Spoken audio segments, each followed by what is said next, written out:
않고 온 땅을 창조하시지 않으시겠습니까? 우리가 이러한 사실을 기억한다라고 한다면 창세기 1장의 말씀은 하나님의 창조의 역사인과 동시에 하나님이 원하시는 결말의 모습이기도 합니다. 하나님께서 원하는 그 결말의 모습은 창세기 1장 26절에 잘 나와 있습니다. 하나님께서는 우리를 창조하시되 하나님의 형상으로 창조하셨습니다. 하나님께서 우리를 하나님의 형상으로 창조하신 가장 중요한 이유는 어떠한 삶과 어떠한 형편 가운데서도 하나님을 나타내는 자가 되도록 하기 위한 것입니다. 하나님이 나타나실 때마다 어떠한 역사가 일어나게 됩니까? 창세기 1장 28절에 있는 말씀처럼 생육하고 번성하고 충만하고 정복하고 다스리는 그 놀라운 역사가 일어나게 됩니다. 생육하고 번성하고 충만하다라고 하는 것은 하나님의 형상으로서 생명을 낳는 역사인 것입니다. 생명을 낳는다라고 하는 것은 단순하게 육체의 생명만을 낳는 것을 의미하지 않습니다. 육체의 생명을 낳는 것뿐만이 아니고 바로 영혼의 생명을 낳는 것까지도 포함하고 있습니다. 영혼의 생명이라고 하는 것은 무엇입니까? 한마디로 말한다라고 한다면 하나님의 주권을 인정하고 하나님을 향하여서 깨어있는 마음을 가지는 것입니다. 창세기 1장 말씀에 보면 하나님의 주권이 잘 나타나 있습니다. 하나님께서 천지를 창조하신 때에 첫째 날에 빛이 있으라라고 말씀해 주셨습니다. 그랬을 때 빛과 어두움이 나누어지는 역사가 일어났습니다. 빛과 어둠이 나누어지게 되었을 때 하나님께서는 빛을 낮이라 칭하시고 어두움을 밤이라 칭하셨습니다. 이렇듯 칭하셨다라고 하는 것은 바로 이름을 지으셨다 이러한 뜻이고, 이름을 지으셨다라고 하는 것은 하나님께서 주권적으로 통치하신다 이러한 뜻인 것입니다. 우리가 빛을 이렇게 표현할 수가 있습니다. 내가 기대하는 일들이 많이 일어나게 되었을 때에 그러한 삶의 상황을 빛이라고 할 수가 있습니다. 반대로 내가 원치 않는 일, 힘든 일, 아픈 일, 고통스러운 일이 일어날 때를 어둠이라고 말씀드릴 수가 있을 것입니다. 하나님께서 빛이 있으라고 말씀하실 때에 빛과 어둠이 나누어지게 되는데 그 빛을 낮이라 칭하시고 어둠을 밤이라 칭하셨다라고 하는 것은 하나님께서는 빛 가운데서도 하나님께서는 통치하시고 하나님께서는 어두운 가운데서도 통치하신다 이러한 뜻인 것입니다. 우리의 삶 가운데서 우리가 기대하고 하나님께서 복에 복을 더해 주시는 그 놀라운 역사를 주실 때에도 하나님께서 그 모든 상황을 주권적으로 통치하실 뿐만 아니라 내가 원치 않고 내가 힘든 일, 내가 바라지 않던 그러한 일들이 일어난다 할지라도 하나님께서는 그 상황 가운데서도 이름을 주심으로 인하여서 그 상황을 얼마든지 통치하심으로 인해서 하나님께서는 얼마든지 합력하여 선을 이루심으로 인하여서 하나님 보시기에 좋았더라의 놀라운 역사를 펼치심으로 인해서 저녁이 되며 아침이 되니 첫째 날이니라 이러한 놀라운 역사, 이것이 바로 하나님이 행하신 일이니라, 이것이 바로 하나님이 허락하시는 새날이니라 이렇게 말씀하시면서 모든 것을 새롭게 하실 수 있는 분, 모든 것을 창조하실 수 있는 분, 모든 것을 회복하실 수 있는 분이 바로 하나님이시다라고 하는 것입니다. 그러한 점에 있어서 하나님께서 하나님의 그 주권적인 통치란 한마디로 말한다라고 한다면 이름을 짓는 권세다라고 말씀드릴 수가 있겠습니다. 하나님께서는 우리를 하나님의 형상대로 창조하신 다음에 우리에게도 무엇을 주시기 원하셨냐면 이름을 짓는 권세를 허락해 주셨습니다. 그래서 창세기 2장 19절 말씀에 보면 아담이 각 생물을 부르는 것이 곧 그 이름이 되었더라 라고 말씀해 주고 있습니다. 하나님께서는 하나님의 형상대로 창조된 그 아담에게 무엇을 주시길 원하셨냐면 다스림의 권세를 주시길 원하셨다라고 하는 것입니다. 다스림의 권세가 주어진다라고 하는 것은 무슨 뜻이겠습니까? 뭔가 적대 세력이 있다라고 하는 것입니다. 방해 세력이 있다라고 하는 것입니다. 내 삶을 살아감에 있어서 방해 세력이 있고 문제가 있고 어려움이 있고 아픔이 있다라고 하는 것입니다. 아무 문제가 없고 모든 것이 평안하다라고 한다면 다스릴 필요가 없게 되는 것이죠. 그러나 하나님께서는 이 인간 아담에게 하나님의 형상대로 창조된 다음에 하나님이 가지신 놀라운 권세, 이름을 짓는 놀라운 권세를 아담에게 허락해 주시길 원하셨던 것입니다. 그렇게 함으로 해서 아담으로 하여금 세상의 지배를 받지 말고 이 눈에 보이는 것의 지배를 받지 말고 오히려 하나님이 창조하신 모든 세계를 다스리며 모든 것을 지배하며 모든 것을 정복하고 다스리기를 우리 하나님이 원하셨다라고 하는 것입니다. 이것이 바로 하나님께서 인간을 창조하셨을 때에 하나님이 인간 아담에게 주신 놀라운 복인 것입니다. 하나님의 형상대로 창조하셨을 때에 하나님께서 그 인간 아담에게 주시고자 하는 놀라운 복인 것이죠. 이것이 바로 하나님께서 인간 아담을 바라보시면서 사람을 바라보시면서 하나님이 하나님의 형상대로 창조하신 역사요, 인간 아담을 바라보면서 하나님이 원하시는 결말인 것입니다. 그래서 하나님이 원하시는 인간의 가장 아름다운 결말은 하나님의 형상이 회복이 되는 것입니다. 이 놀라운 역사에 대해서 하나님이 이루실 것이다라고 하는 것이 창세기 2장 1절에 나와 있습니다. 창세기 2장 1절에는 이러한 말씀이 있습니다. 천지와 만물이 다 이루어지니라. 창세기 1장은 하나님께서 온 천지와 온 천지를 창조하신 놀라운 사건이 창세기 1장 전체에 기록되어 있고, 창세기 1장이 끝나고 창세기 2장 1절에는 바로 천지와 만물이 다 이루어지니라. 이루어졌다라고 하는 것은 완성되었다라고 하는 것이며, 이루어졌다라고 하는 것은 승리했다라고 하는 그러한 뜻을 가지고 있는 것입니다.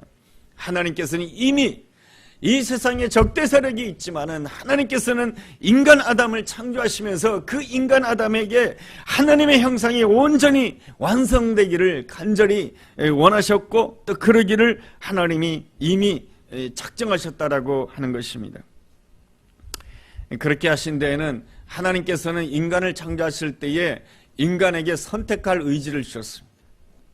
그리고 자유의지를 주신 것이죠. 자유의지, 선택할 의지를 주신 것입니다.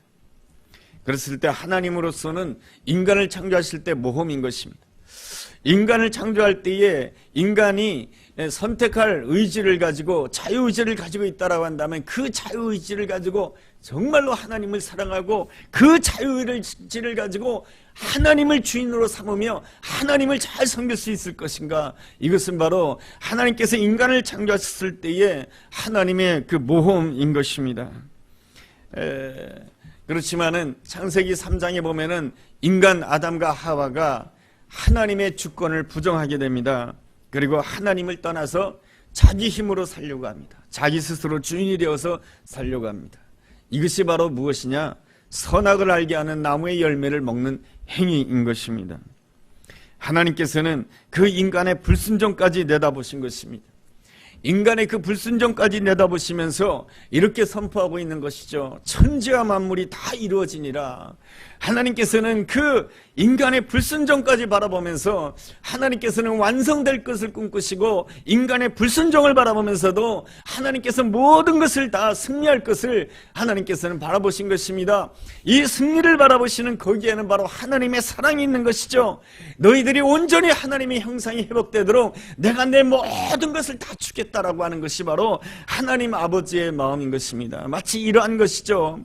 부모가 자녀를 사랑하기 때문에 자녀에게 문제가 생긴다라고 한다면 내가 그 자녀를 위해서 내가 모든 것을 다 줄 수 있다. 내 생명까지도 줄 수가 있고 내 모든 것을 다 줄 수 있다라고 하는 것이 부모님의 아름다운 사랑 아니겠습니까? 이것은 바로 하나님의 그 형상을 닮은 아름다운 부모님의 마음인 것이죠. 바로 하나님께서는 온전 천지를 창조하시고 인간 아담과 하와를 만드시면서 그 하나님의 형상대로 창조할 때에 하나님께서는 이미 작정하신 것입니다. 바로 인간 아담과 하와가 불순종한다 할지라도, 자기 스스로 인생의 주인이 돼서 하나님을 떠난다 할지라도 하나님께서는 자신의 모든 것을 주어서 그 인간 아담을 회복시키겠다라고 하는 것이 바로 하나님의 강력한 의지요 사랑인 것입니다. 하나님은, 우리 사람은 그렇습니다. 뭔가 결심하고 뭔가 결단한다 할지라도 상황이 바뀌고 형편이 어려워지면 자기 생각을 바꿔요. 내가 오늘은 이것을 해야지 라고 생각했다가 몸이 좀 찌부둥하면 못하겠다 그만둬요. 그러나 우리가 섬기는 하나님은 그런 하나님이 아니세요. 우리가 섬기는 하나님은 알파와 오메가가 되신 하나님이십니다. 처음과 마지막이 되신 하나님이십니다. 다시 말하면 처음에 하나님께서 아름다운 계획을 가지시면 그 아름다운 계획이 온전히 완성될 때까지 하나님이 쉬지 아니하고 일하시는 분이 바로 우리가 섬기는 놀라우신 하나님이십니다. 그러기에 우리에게 가장 큰 복은 무엇이냐면 이러한 하나님의 사랑에 대해서 눈을 뜨는 것입니다. 하나님께서 우리를 하나님의 형상대로 온전히 회복하기 위해서 하나님께서 자신의 아들까지 십자가에 내어주셨다라고 하는 그 사실을 우리는 기억해야 되는 것입니다. 자신의 아들을 십자가에 내어주셨다라고 하는 것은 하나님께서 우리를 위하여서 자신의 모든 것을 던지신 것입니다. 그렇게 함으로 인해서 우리를 구원하시기를 원하셨던 것입니다. 이 사랑에 대해서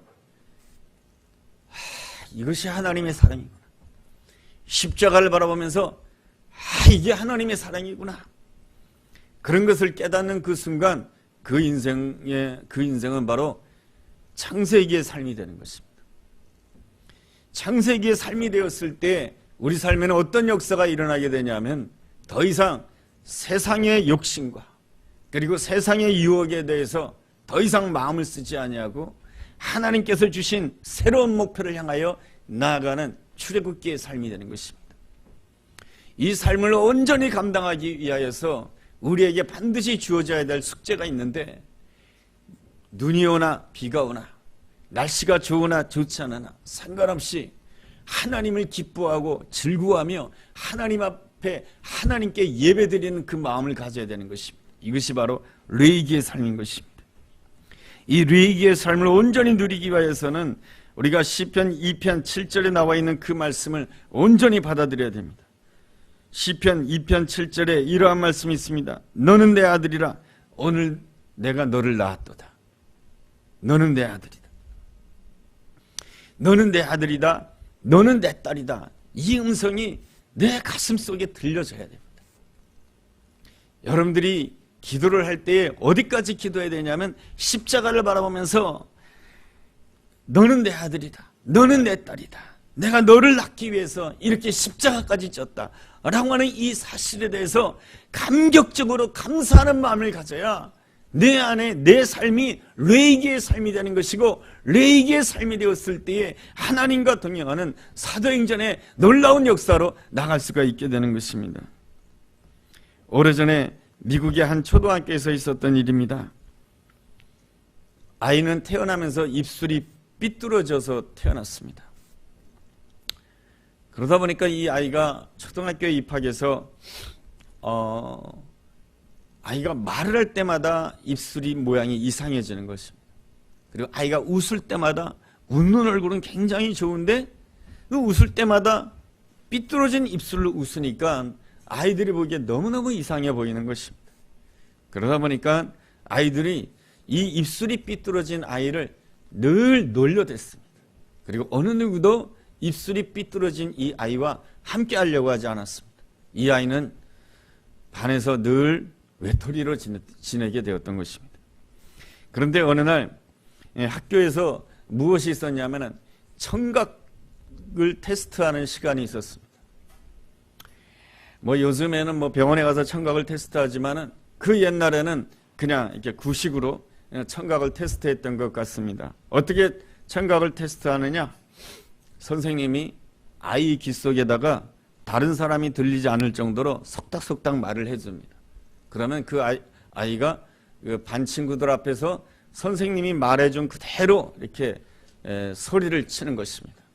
그렇게 해서 이 아이가 지금 청각이 제대로 돼 있는지 안 돼 있는지를 시험하기 위한 것입니다. 선생님이 말씀해 주시는 것은 그저 평범한 것들이었습니다. 아, 오늘은 월요일이다. 그러면 아이는 그 소리를 듣고 오늘은 월요일이다. 오늘은 날씨가 화창하구나. 오늘은 날씨가 화창하구나. 어제는 비가 왔네. 어제는 비가 왔네. 똑같이 아이들이 선생님의 그 귀 속에 각자에게 해준 그 말을 듣고 이야기를 하였습니다. 근데 이제 입이 삐뚤어진 아이의 순서가 오게 되었습니다. 입이 삐뚤어진 아이의 귀에다가 선생님이 이렇게 말을 해주는 것입니다. 나는 네가 내 딸이었으면 좋겠어. 이 말을 들은 이 아이는 깜짝 놀랐습니다. 자기가 아무래도 잘못 들은 것 같아요. 그리고 선생님의 얼굴을 보았습니다. 선생님은 미소를 지으면서 지금 내가 한 말을 그대로 해보라는 것입니다. 그래서 반 친구들 앞에서 이렇게 소리를 칩니다. 나는 네가 내 딸이었으면 좋겠어 하고 소리를 칩니다. 그 말을 들었던 반 친구들은 깜짝 놀랐습니다. 그 이후로 이 아이는 놀라운 자부심을 가지게 되었습니다. 선생님이 나를 딸로 삼고 싶대. 그리고 친구들도 놀라게 되고, 그러면서 더 이상 반 친구들이 이 아이가 입술이 삐뚤어졌다라고 하는 그 사실 때문에 이 아이를 멀리하거나 이 아이를 왕따시키거나 이 아이를 외톨이로 만들거나 그러지 않았던 것입니다. 하나님께서는 그 입술이 삐뚤어진 그 아이를 사랑해 주셨습니다. 그래서 하나님의 형상이 회복된 그 아름다우신 그 담임선생님의 그 마음을 통해서 하나님 자신의 마음을 이 입술이 삐뚤어진 아이에게 전달해 주신 것입니다. 하나님의 마음이 전달되었을 때에 그 아이의 마음속에 하나님의 사랑이 전달되고, 하나님의 사랑이 전달되게 되었을 때에 하나님의 형상이 회복이 되고, 하나님의 형상이 회복되었을 때 그의 인생은 생육하고 번성하고 충만하고 정복하고 모든 상황을 다스리는 놀라운 하나님의 사람이 될 수가 있었던 것입니다. 이것이 바로 하나님이 원하시는 사도행전의 역사인 것입니다. 이 놀라운 사도행전의 역사를 경험하기 위해서 우리는 성경에 나와 있는 수많은 하나님의 말씀을 들어야 되는 것입니다. 그 말씀의 핵심은 딱 한 가지입니다. 내가 너를 사랑한다. 내가 너를 사랑한다. 이 음성 들어도 무덤덤해요. 하나님이 뭘 날 사랑했나. 그런데 성령님이 강력하게 역사하시면 내가 너를 사랑한다는 그 말씀 앞에 십자가를 바라보면서 눈물을 흘릴 수 있는 그런 시간이 와요. 그때가 바로 우리 인생의 창세기가 시작되는 거예요. 이 사도행전의 역사를 감당한 사람들을 보면 감당한 사람들을 사도라고 하죠. 사도란 하나님께로부터 보냄을 받은 자, 그런 뜻입니다. 그리고 이 사도들은 자기를 무엇이라고 표현했냐면 종이라고 표현하였습니다. 사도 바울은 자기를 종이라고 표현하였습니다. 이 종을 헬라어로 휘페르테스인데, 휘페르테스는 무엇이냐 하면은 이 배 밑에서 노를 젓는 사람이 휘페르테스입니다. 이 사도 바울은 이렇게 생각해요. 여러분, 배너라고 하는 영화를 보게 되면은 배너의 주인공인 유다 배너가 그 로마 그 전함 밑에서 이 노를 젓는 모습을 볼 수가 있습니다. 이 사도 바울은 자기 자신을 어떻게 생각했냐면 바로 휘페르테스라고 생각했던 것입니다. 물론 자기 자신은 하나님의 아들이라고 하는 그 사실을 다메섹 도상에서 깨닫게 됩니다. 다메섹 도상에서 예수 그리스도를 만나게 되었을 때에 예수님을 핍박하기 위해서, 예수 믿는 사람을 잡기 위해서 스데반을 죽이는 것으로 만족하지 아니하고 예수 믿는 사람들을 더 많이 핍박하기 위해서 다메섹 도상으로 가다가 예수님을 만나게 됩니다. 예수님께서 그의 길을 막아주시고 이렇게 말씀해 주십니다. 나는 네가 핍박하는 예수다. 너는 이 길로 가면 멸망이다. 너는 이 길로 가면은 너는 영원히 지옥 가는 길이야. 내가 너를 사랑했기 때문에 네가 가는 길을 막아준 거야. 내가 너를 사랑했기 때문에 내가 너를 막아준 거야. 너는 나를 핍박하였지만 나는 너를 위하여 십자가에서 피를 흘렸단다. 이 놀라운 음성을 듣고 이 사도 바울은 하나님의 그 사랑을 체험하게 됩니다. 그 하나님의 사랑을 체험하게 되면서부터 그는 하나님을 사랑하는 마음으로 하나님 앞에 자기 스스로 종이 되고자 하는 것입니다.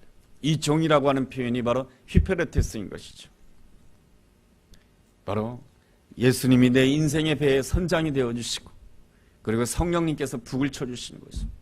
성령님께서 북을 쳐주시면 그 북치는 소리에 따라서 나는 노를 젓는 것입니다. 나는 어디로 갈지 알 수가 없어요. 내 배에, 인생의 배에 선장이 되신 예수님께서 나를 어디로 인도하실지 몰라요. 그리고 성령님께서 어떻게 북을 치는지 그냥 그 북 치는 지에 따라서 가는 것입니다. 북을 치면서 가라고 하면 가는 것이고 서라고 하면 서는 것이고 기다리라고 하면 기다리는 것입니다. 그것에 따라서 노를 젓는 인생, 바로 나는 종인 것입니다. 이러한 사도 바울이 주님의 사랑을 알게 되면서부터 그 이후로는 한 번도 자기가 앞서지 않습니다. 철저하게 하나님 앞에 순종하는 그러한 아름다운 모습을 보여주고 있습니다. 여러분, 이러한 모습을 가지기 위하여서는 내 안에 무엇이 회복이 되어야 되냐면 레이기의 삶이 회복이 되어야 되는 것입니다. 우리가 창세기로부터 시작해서 출애굽기로 나가고 레이기까지 나가야 되는 것입니다. 레이기의 삶이라고 하는 것은 우리는 보통 신앙생활할 때에 하나님께서 물질을 더해 주시고 건강을 더해 주시고 하나님께서 나에게 명예를 더해 주신다라고 한다면 하나님께 감사하는 마음을 가질 수가 있습니다. 하나님께 감사해야 되는 것이에요. 하나님이 더해 주실 때마다 감사해야 되는 것이에요. 그런데 하나님께서는 때로는 나에게 잃어버리는 것을 허락할 때가 있어요. 손해보는 것을 허락할 때가 있어요. 그리고 나에게 문제를 허락할 때가 있어요. 그럴다 할지라도 우리가 레이기의 삶을 산다라고 한다면은 하나님을 기뻐하고 하나님을 즐거워할 수 있어야 되는 것이요. 이러한 삶이 바로 레이기의 삶인 것입니다. 하나님의 사람들을 보면은 레이기의 삶을 이루기 위해서 많은 세월 동안 훈련하였습니다. 많은 세월 동안 하나님 앞에 엎드렸습니다. 모세 같은 경우에는 광야에서 40년 동안 하나님 앞에 엎드리면서 하나님만 바라보았을 때 이 모세는 바로 하나님 앞에 철저한 레이기의 삶을 살게 되었을 때에 하나님께서 준비해 놓으신 그 출애굽의 놀라운 역사를 감당할 수가 있었던 것입니다. 사도 바울 같은 경우에는 이 레이기의 삶을 온전히 준비하기 위해서 몇 년 동안 훈련했냐면 17년을 훈련하게 됩니다. 3년 동안은 아라비아 사막에 나가서 훈련하였고요. 그리고 13년 동안은 자기 고향 다소에서 무명으로 지내면서 훈련을 받았고요. 1년 동안은 안디옥 교회에서 바나바 밑에서 사역하면서 훈련을 받았습니다. 17년이 되었을 때에 하나님께서 그를 지도자로 세워주십니다. 레이기의 삶을 온전히 가졌을 때에 그의 이름이 제일 먼저 나오는 것을 보게 됩니다. 여러분, 사도행전 13장 13절, 오늘 우리가 읽은 말씀 보면 이런 말씀으로 시작하고 있습니다. 바울과 및 동행하는 사람들이, 이전까지는 누가 이 전도여행의 지도자였냐면 바나바가 전도여행의 지도자였습니다. 그런데 바울이 제일 앞에 나오게 됩니다. 하나님께서 이제는 바울이 제일 앞서 나가야 된다라고 성령님께서 인정해 주신 것이죠. 여러분, 이렇게 성령님께서 인정해 주시고 하나님이 축복해 주신다라고 한다면 내 삶 가운데 날마다 더해지는 아름다운 역사가 일어나지 않겠습니까? 그동안 17년 동안 훈련을 받았으니 하나님께서 이제 진정으로 선교여행의 지도자가 되었으니 하나님께서 모든 것을 더해 주셔야 될 것 같아요. 물질도 더해 주시고 건강도 더해 주시고 하나님께서 명예도 더해 주시고 모든 것을 더해 주시는 축복을 주셔야 될 것 같은데 오늘 우리가 읽은 성경을 보면 그렇지가 않습니다. 13장 13절에 보면 이러한 말씀이 있습니다. 바울과 및 동행하는 사람들이 바보에서 배 타고 밤빌리아에 있는 버가에 이르니 요한은 그들에게서 떠나 예루살렘으로 돌아가고. 어려운 일이 생겼습니다. 맨 처음에 바울과 바나바가 도착한 곳은 구브로 땅이었던 것입니다. 이 구브로 땅에서 중요한 도시였던 바보에서 복음을 전하다가 바보에서 배를 타고 어디로 향하게 되냐면 버가라고 하는 곳에 가게 됩니다. 버가는 바로 밤빌리아 지역에 있는 항구 도시인 것입니다. 터키 연안 지중해 연안에 있는 항구 도시가 버가인 것이죠. 많은 사람들이 살고 있는 곳입니다. 큰 도시입니다. 대도시입니다. 이 사도 바울과 이 바나바는 이 버가라고 하는 이 도시에 가서 복음을 증거하기를 원했습니다. 그런데 어떤 일이 발생하게 됩니까? 요한이라고 하는 사람이 우리 더 이상 앞으로 나가서는 안 된다라고 하는 것이죠. 중간에 돌아가자라고 하는 것입니다. 여러분, 여기 요한이 누구입니까? 마가 요한입니다. 여러분, 마가 요한이 누구입니까? 마가다락방의 주인집 아들입니다. 여러분, 마가다락방에서 어떤 역사가 일어났습니까? 120명이 성령을 받는 놀라운 역사가 일어났습니다. 그 마가 요한이 중간에 포기하자라고 하는 것입니다. 왜 중간에 포기하자라고 했냐면 갈라디아서 4장을 같이 읽어보면은 당시의 상황을 어느 정도 짐작할 수가 있습니다. 바로 이 버가는 저지대입니다. 저지대요, 온도가 높은 지역입니다. 그리고 습도가 높은 지역입니다. 고온이고 다습한 지역이고 저지대입니다. 이러한 지대일수록 무슨 병이 많아집니까? 말라리아가 많아집니다. 그래서 여러 주석가들은 이런 생각을 표현해주고 있습니다. 이 사도 바울이 이 버가라고 하는 지역에서 말라리아에 걸렸을 것이다 라고 하는 것입니다. 그러니까 사도 바울은 병에 걸렸습니다. 그러다가 보니까 누가 겁을 내기 시작하냐면은 말라리아에 걸리자 누가 겁을 내냐 하면은 마가 요한이 겁을 냅니다. 이 마가 요한은 부잣집 아들이에요. 이 마가 요한은 그 120명이 모일 정도의 다락방을 가진 사람이었어요. 그렇다라고 한다면 굉장히 부잣집 아들이에요. 그리고 공부도 많이 한 사람으로 보고 있습니다. 그러나 마가 요한은 덜컥 두려움이 찾아온 것입니다. 그래서 중간에 돌아가자고 합니다. 부정적인 이야기를 하게 됩니다.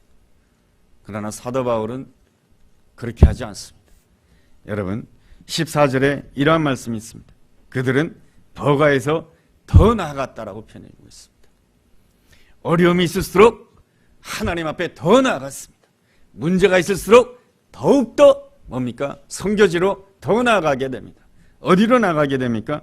비시디아 안디옥으로 가게 됩니다. 여러분, 이 비시디아 안디옥은 어떤 곳입니까? 고지대입니다.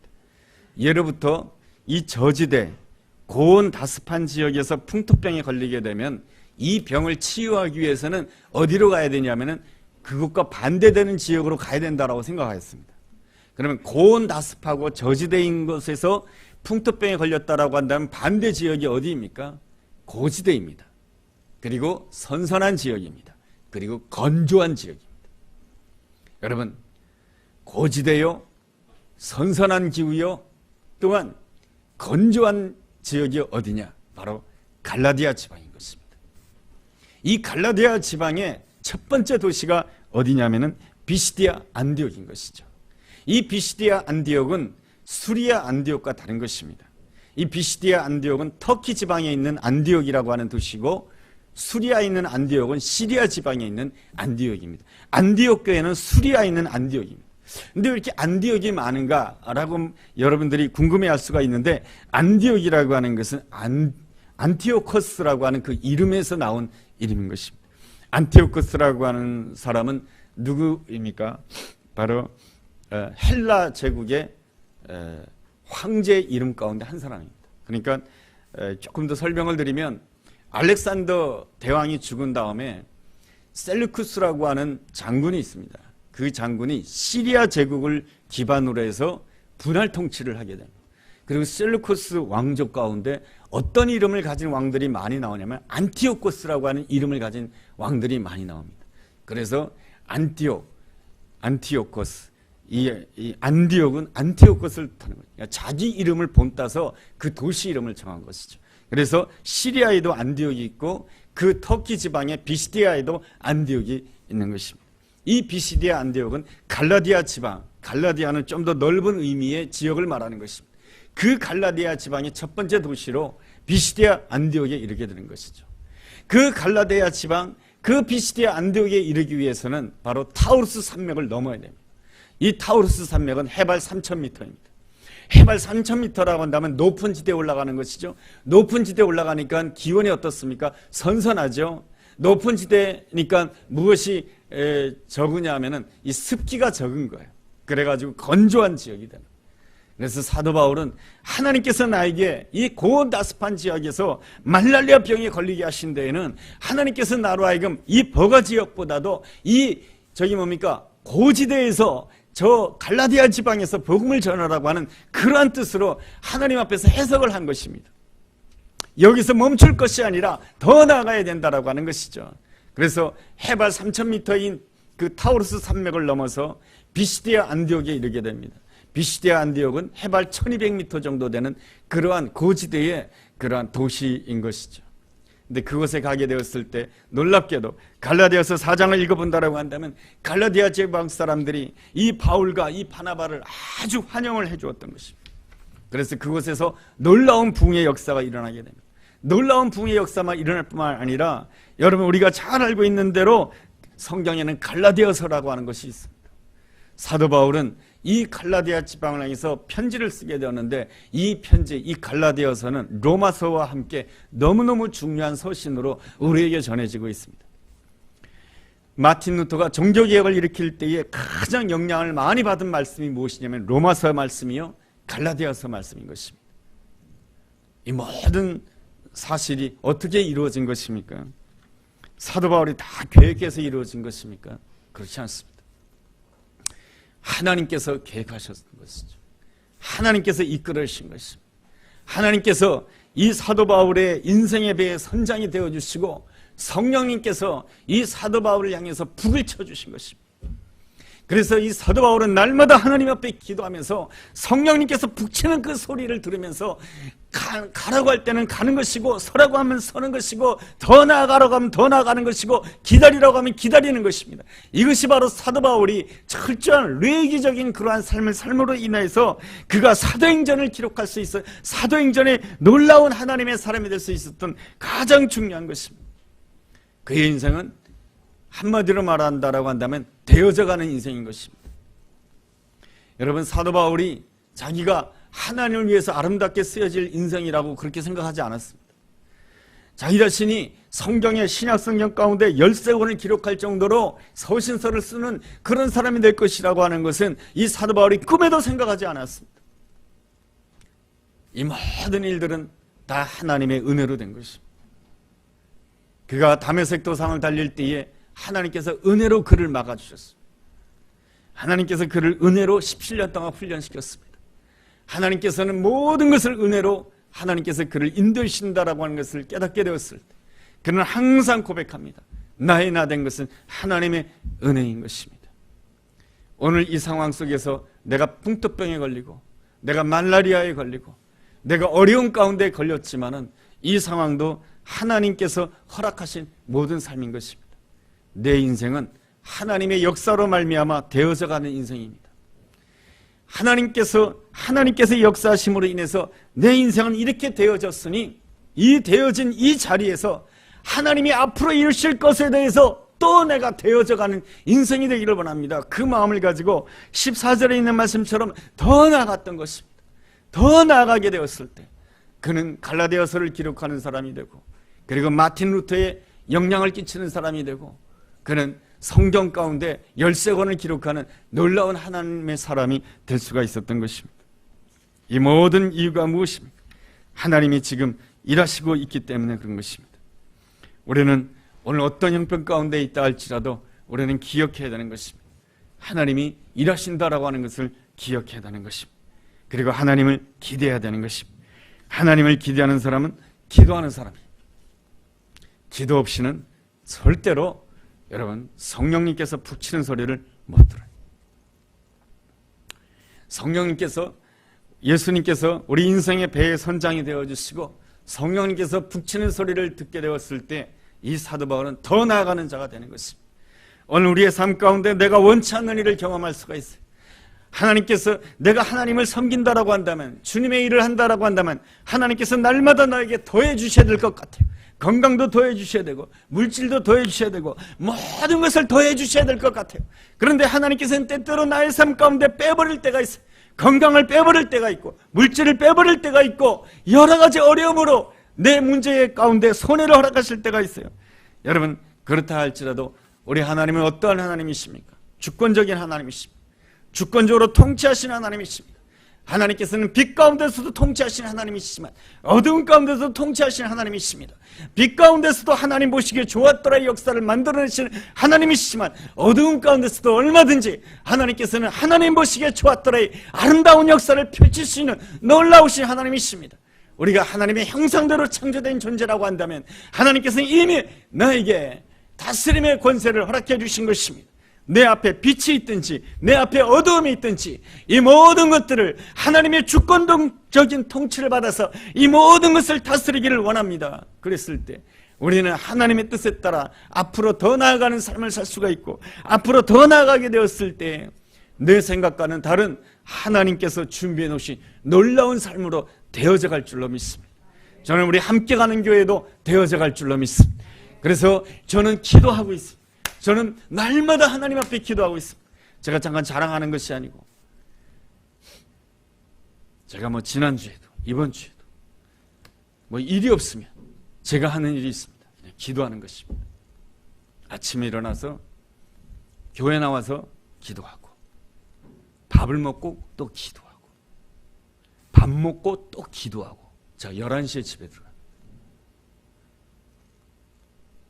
기도하다 보면 너무 지루한 시간도 있어요. 그러나 제가 믿는 거 한 가지 있습니다. 하나님은 지금도 일하신다. 여러분들은 직장생활 하기 때문에 그러지 못하죠. 그러나 저는 교회에 몸담고 있기 때문에 그렇게 하는 거예요. 이 생활을 지속하려고 합니다. 지속하는 가운데 하나님이 일하시는 것을 보고 하나님을 기대하고 그랬을 때 하나님, 내가 진정으로 하나님 앞에서 휘페레테스가 되기를 원합니다.